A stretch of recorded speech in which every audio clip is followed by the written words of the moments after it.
નમસ્કાર મિત્રો, કેમ છો મિત્રો? બધા મજામાં ને? તો મિત્રો આશા રાખીએ કે તમે બધા મજામાં હોય, મસ્ત હોય અને સ્વસ્થ હોય.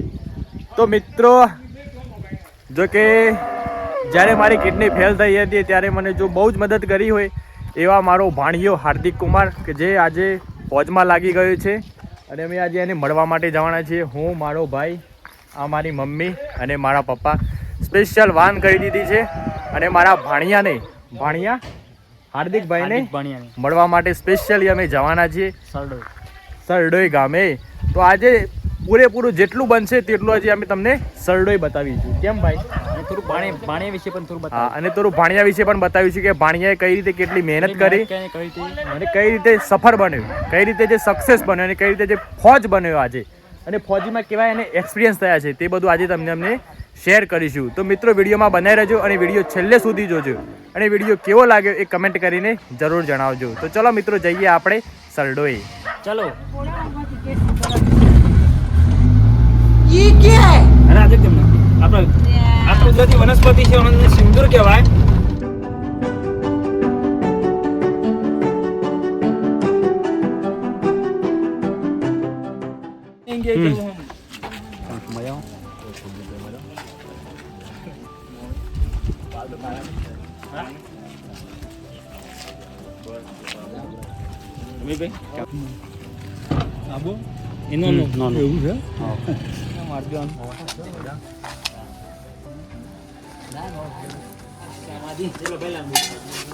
आजा છો કે હે પોપટ કનો છો? અલે મજામાં?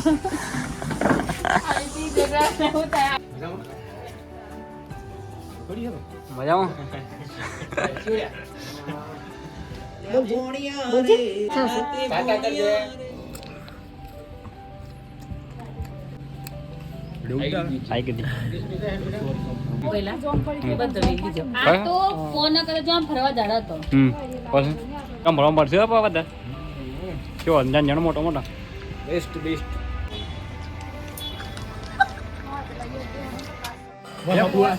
દુબળા પડ્યા દુબળા પડ્યા આ પૈસા કોઈ ખવડાવતા નથી.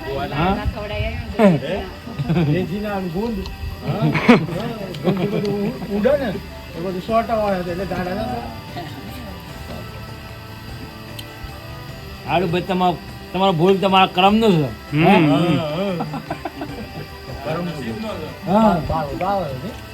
આવી જાય થોડા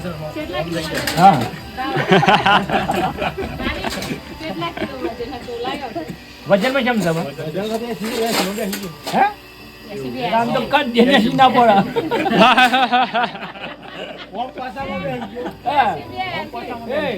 ફુવાન કે બાકા કર ને બાતા તો ફુવાન ને સી પડે નહીં દયાસી હોમ પાસાવો વજન માં એસી હો કોઈ એસી નહીં કા કોઈ એસી નહીં હઈ કરે.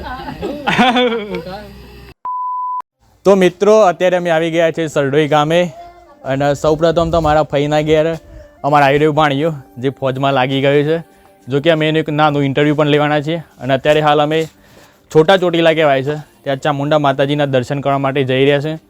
અને લગભગ આ પગથિયા કેટલા હાર્દિકભાઈ? 900 જેવા પગથિયા ચડવા પડે છે. અને અહીંયા લગભગ ગુજરાતી ફિલ્મી કલાકારોએ પણ કેટલો છે 200 જેવો છે. તો એક કામ કરો હાર્દિકભાઈ, આપણે પગથિયા ગણો એટલે આજના આપણે વિડીયોમાં પગથિયા ગણાવી દઈએ કે કેટલા પગથિયા છે. અને મિત્રો અહીંયા લગભગ ગુજરાતી કલાકાર જેમને અહીંયા નાના મોટા ફિલ્મોનો શૂટિંગ પણ કરેલો છે. અમને એક્ટરનું તો નામ ખબર નથી પણ એમને અહીંયા શૂટિંગ કરેલો છે. લગભગ અઠવાડિયું જેવું અહીંયા રહ્યા હતા. તો ચલો મિત્રો આપણે ઉપર જઈએ અને માતાજીના દર્શન કરી લઈએ અને ત્યાં જઈને તમને નજારો બતાવીએ કે કેવું સરડોઈ ગામ દેખાય છે.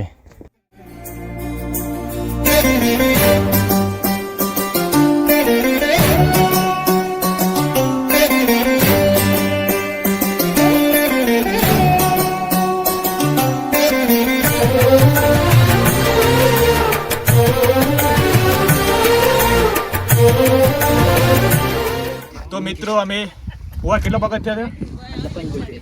આપણે 71 પગથિયા ચઢી અને બેસવા માટે પણ ફેસિલિટી બનાવી દીધી છે. જો થાક લાગે તો થોડી વાર અહીંયા આપણે આરામ કરી શકીએ છીએ. થોડી વાર આરામ કરીએ ને પછી આપણે ઉપર જઈએ. પણ જોડી પણ ભાણો છે. અલા જો આ મામા આ પણ મામા ભાણાના જોડે ભાણો અને મામાના જોડે પણ પાછો ભાણો નાનો ભાણો. હા પૈસો બંધાવે છે. હા પરીક્ષામાં પૂછાય છે ને. મામા ભણ્યા હા મામો મારા બપમ બપમ આમ તો બાપો લાયા ગાડી તો મોમો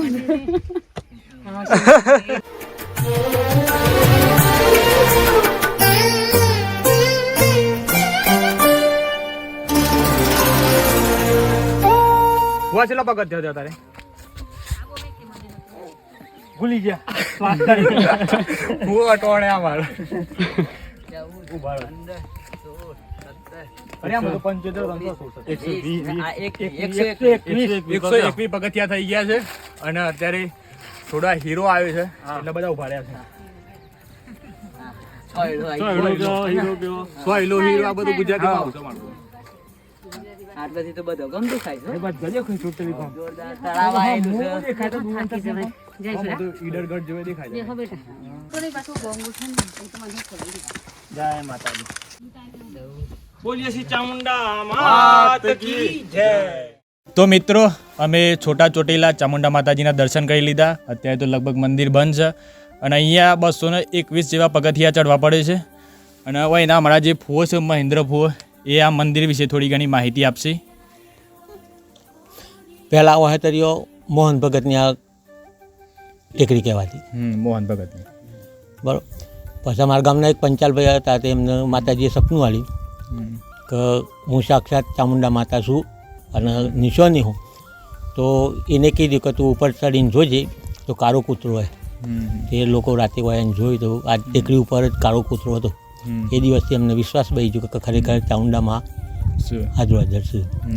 એ પછી એ લોકોએ આ મંદિરની સ્થાપના કરી. અત્યારે મંદિરની સ્થાપના કર્યા પછી ઘણું બધું પરિવર્તન ગામની અંદર આવી ગયું.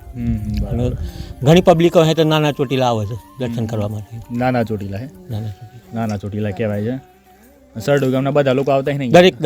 દરેક ગામના દર પૂનમ હોય તરીઓ પાછો પૂનમ ભરાય છે. પૂનમ ભરાય છે. હા દર એટલે આ જમણવાર જેવું રાખે છે. જમણવાર ખરો. બરાબર. ભંડારો ભરાય છે. હા ભંડારો ભરાય દર જમણવાર. બરાબર. અને પાછ દરેક પૂનમે એ લોકો રથ લઈને આવ્યું છે અમદાવાદથી. અમદાવાદ પંચાલ લોકો હે. હા પંચાલ ભાઈઓ. બરાબર.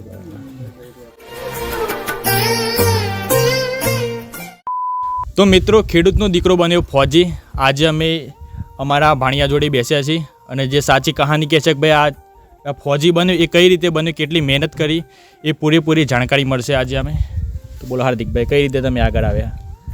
આગળ તો અમે એવી રીતે આવ્યા કે જ્યારે હું નાનો હતો, પહેલા ધોરણ બીજું ધોરણ 5 ધોરણ સુધી હું હતો, ત્યારે મારા દાદાના મિત્ર હતા.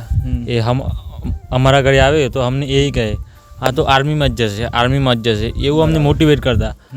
જરા મારા મમ્મી છે, આ મારા પપ્પા છે, એ બંનેનું એક સપનું હતું કે મારા 3 છોકરો છે, 3 છોકરોમાંથી એક છોકરો બી ખાકી કપડું પહેરે. તો મને બી એવું થયું કે આપણું સુખ છે એ બધું ફેમિલી જોડે છે, મમ્મી પપ્પા જોડે જ. તો ત્યારથી મેં નક્કી કરી લીધું કે બસ બનવું તો ફોજી બનવું. ત્યાંથી પછી થોડીક મહેનત કર્યા પછી બધા લોકો એમ બી કહેતા હતા કે આમના છોકરો શું કરશે. અમારો વલ્લો કહેવાય છે, હું આખો દિવસ વલ્લો જ બેઠતો હતો. મમ્મી પપ્પા ઘણા લોકો એવું કહેતા હતા હા કે તમારો છોકરો રખડે છે. પણ મારી મમ્મી મારા પપ્પા બંનેને ખબર હતી કે મારો છોકરો કેટલી મહેનત કરે છે. હા, હું સવારે ઉઠું 4 વાગે ઉઠી જતો હતો, રનિંગ કરી 6 વાગે આવી જતો હતો વાપસ. फिर सोजा जाऊँ, जम्मू 5:30 बजे जाऊँ, दूध भराई દઉં ડેરીમાં. ત્યાંથી એકલું જ રનિંગ કરવા જતો હતો. બીજા મિત્રો હતા પણ એ મિત્રો બધા એમનું ફેમિલી વેલ સેટ છે. મારું એકલું ફેમિલી મારા ગ્રુપમાં હતું કે વેલ સેટ નહોતું. બસ બરાબર. તો બી મારા મમ્મી પપ્પાએ મને એવું નહોતું કે તું નોકરી જતો રહે, એવું ક્યાંય નહોતું કીધું. પણ થોડી મેં મહેનત કરી, ઘેરથી મને સપોર્ટ મળ્યો કે હાર્દિક તું ચિંતા નહીં કર, 28 વર્ષ સુધી તારે જેટલી મહેનત કરવી એટલી તું કર, તને મળશે, સફળ મળશે એમ. આર્મીની ભરતી કરી.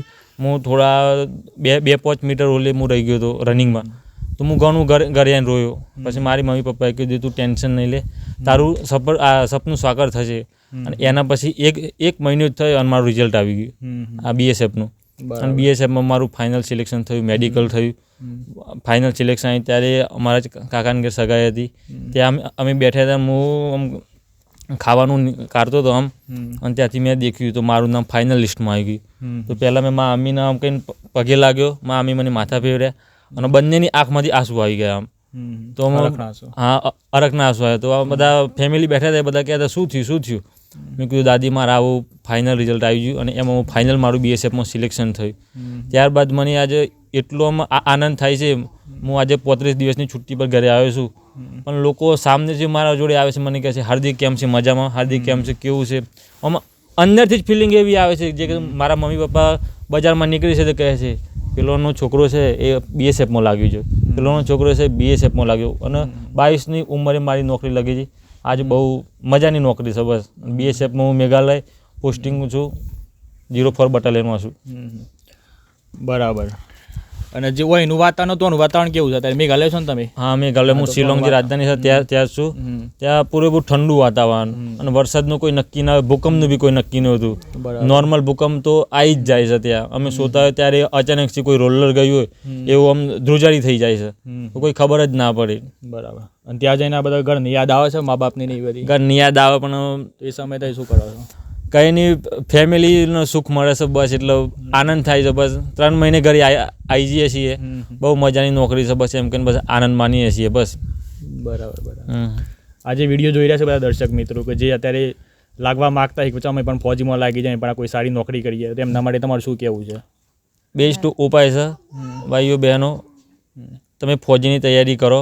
બહુ મજાની પે બહુ બઢિયા છે, સુવિધાઓ બધી બઢિયા મળું છું. બસ બઢિયાથી નોકરી કરો, બસ મહેનત કરો અને મમ્મી પપ્પાનું સપનું સાકાર કરો. બસ એ જ મારું કહેવું. થેન્ક યુ હાર્દિકભાઈ. જય હિન્દ. હા, જય હિન્દ, જય ભારત.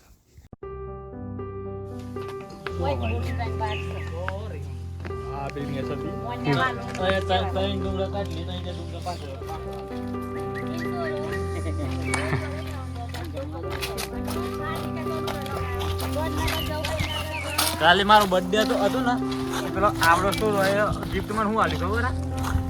છોટી ને દિલ હેંડો અને જાચી કાગળમાં બનાવી અને માર્કર કે લાંડ મોની બિલ બને નહીં માર્કર હોબા બધી એમ જોય અને બે એ લેન આવી જાય એન પપ્પા પાસે એટલા કોઈ લઈ મોઢા મને ને લેતા જે ઓનો માથા નાનો ઓન ગરમી લાગે. ઓય આદિક પેલી ત્યાં મેં લઈ લે આ બી પાકેલી ને એ લઈ લે ત્યાં મને આ બધું રજો મેં લઈ લે નેચર જોજે એ પાકેલી બનાવો પાકેલા આવ લઈ લે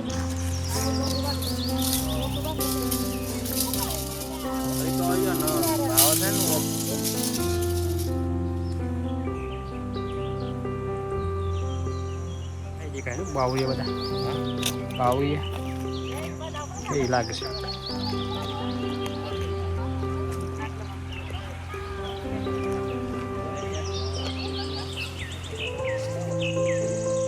તો મિત્રો લાલ કાકા હોબળો. તો મિત્રો અમે વાવ જોવા માટે જઈ રહ્યા છે અને ઓયા મને બધી લૂંખરી જોવા મળી છે. શું કહેવાય છે? લૂંખરી, જે ખાવાથી પશુઓનું મૃત્યુ થાય છે અને એના બારવામાં બહુ ઉપયોગી આવે છે. ફટાફટ બળી જાય છે. કેમ? બર્તન માટે કામ લાગે છે. બોલો કેમ ગુતાય કોઈ કે કરતા હું કહેવા તો ઢોર ખાય તો મરી જાય. હા, ઢોર ખાય તો મરી જાય. હે તો ચરવામાં ડુંગર સારું છે. બરાબર, ડુંગર સારો છે. અત્યારે અમે સરડોઈ ગામના ડુંગરોમાં ફરી રહ્યા છે અને જોરદાર મજા આવી રહી છે મને. પહેલાં ચામુંડા માતાજીના દર્શન કરી લીધા, ત્યાં મહાદેવજીના પણ દર્શન કરી લીધા અને હનુમાન દાદાના પણ દર્શન કરી લીધા. અને જે ગિરનાર જેના દત્તાત્રેય મહારાજના દર્શન કરવા માટે ગિરનાર ચડવું પડે છે અને એ જ દત્તાત્રેય મહારાજ અહીંયા અહીંયા મેં દર્શન કરી લીધા. કોઈ છોટા ચોટીલા કહેવાય છે. આ છે ને જો આ ચણતર થઈ ગયું નકર આ કોણી આ વેતું જ હોય વેવાનું ચાલુ જ હોય.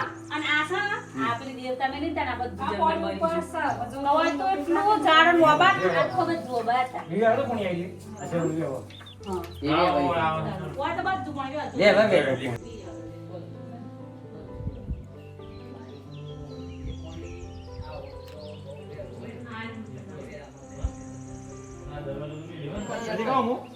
અત્યારે સરકારે તૈયાર.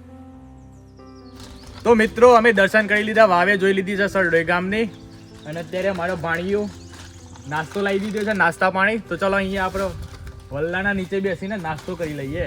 ચાલુ કરો તને હાર્દિકભાઈ. વન ભોજન. હાલો બધાને કીધું. હા લે મમ્મી. લે, લે.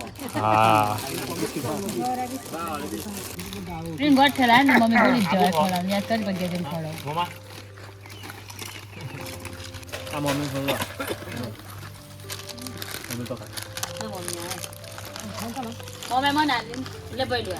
એ આલી એ બુક ઓફિસ કરી. આ બાજુ મમ્મી બોલે મમ્મી તાને ખવાબો.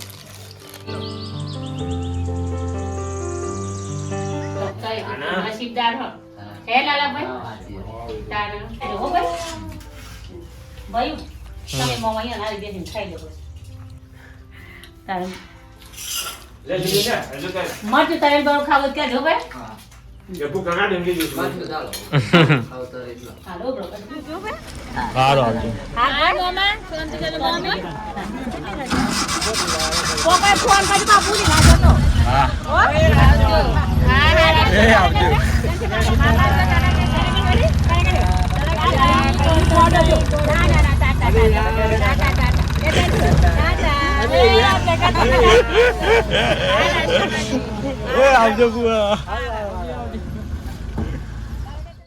તો મિત્રો આજના દિવસમાં તો બહુ જ મજા આવી ગઈ. અને ખેડૂતનો દીકરો એટલા માટે, કારણ કે જ્યારે પણ ખેડૂતનો દીકરો કોઈ પણ ફિલ્ડમાં મહેનત કરતો હોય છે ત્યારે એને ખેતરમાં પોણીવાર વાય જવું પડે, ઘઉં કાઢવાય જવું પડે, મગફળીયા કાઢવાય જવું પડે, તમાકુમાં જવું પડે. આટલી બધી મહેનત કરતો હોય છે ને એની સાથે ભણવામાં પણ મહેનત કરતો હોય છે અને સારામાં સારા ક્ષેત્રે નોકરી મેળવતો હોય છે. અને મિત્રો જે પણ કોઈ પણના પિતા કોઈને સરકારી નોકરી કરતા, કોઈ ધંધામાં સારું હોય એમને તો કેવું હોય છે એસીમાં બે રહેવાનું હોય ને લાઇબ્રેરીમાં પૈસા ભરવાના હોય ને એ રીતે મહેનત કરીને લોકો આગળ આવતા હોય છે. પણ ખેડૂતનો દીકરો જ્યારે આગળ આવે ત્યારે એને ધન્યવાદ છે મિત્રો. તો મિત્રો તમારા વિડીયોમાં કેવી મજા આવી, જે બી મજા આવી હોય એવી કમેન્ટ કરીને જણાવજો. તો ચલો મિત્રો મળીએ નવા વિડીયોમાં. ત્યાં સુધી તમારું ધ્યાન રાખજો, તમારા પરિવારનું ધ્યાન રાખજો. Bye bye and take care.